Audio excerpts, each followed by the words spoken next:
पत्रकार हा लोकशाहीचा चौथा स्तंभ आहे. लोकशाहीमध्ये सरकार आणि प्रशासन यांना ताळ्यावर आणण्याचे काम पत्रकार करतात. त्यामुळे भारतीय संविधानाने कलम 19 द्वारे पत्रकारांना विशेष अधिकार दिलेत. सूत्रांच्या हवाल्यानुसार पत्रकारांना बातमी लिहिण्याचे स्वातंत्र्य आहे. पत्रकारांच्या अधिकारावर बंधने घालण्याचा सरकारचा अधिकार नाही. बातमीचा सोर्स पत्रकाराशी संबंधित असतो.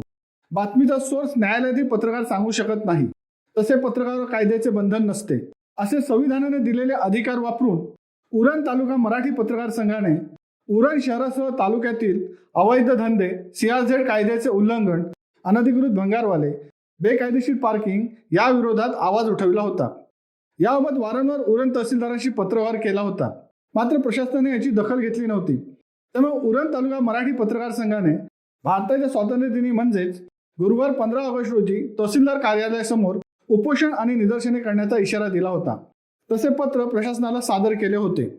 उरण पत्रकारांचा उपोषण आणि निदर्शने करण्याचा निर्धार कायम असल्याने प्रशासन हादरले होते. पत्रकारांचे आंदोलन म्हणजे ब्रेकिंग बातमी. उरण शहरासह रायगड, नवी मुंबई, महाराष्ट्र, कोकण आणि देशभरातील पत्रकारांनी साथ देऊन ही बातमी झळकवली असती आणि तेच प्रशासनाला महागात पडले असते. उरण तहसीलदार यांचा कारभार राज्यभरातील जनतेसमोर आला असता. मात्र तहसील प्रशासनाने आता शहाणपणा दाखवून उरण पत्रकारांचे आंदोलन थांबवण्याचे प्रयत्न चालवले आहेत.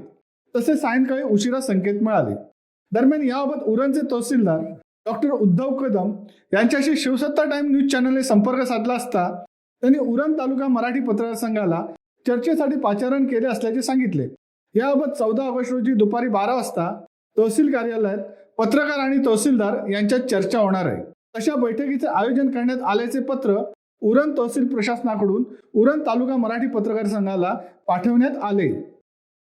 शिवसत्ता टाइम्स न्यूज ब्युरो, उरण. दे धडक बेधडक वृत्त देणाऱ्या आपल्या शिवसत्ता टाइम्स न्यूज चॅनलला लाल बटन दाबून सबस्क्राईब करा आणि बेल आयकॉनला क्लिक करायला विसरू नका.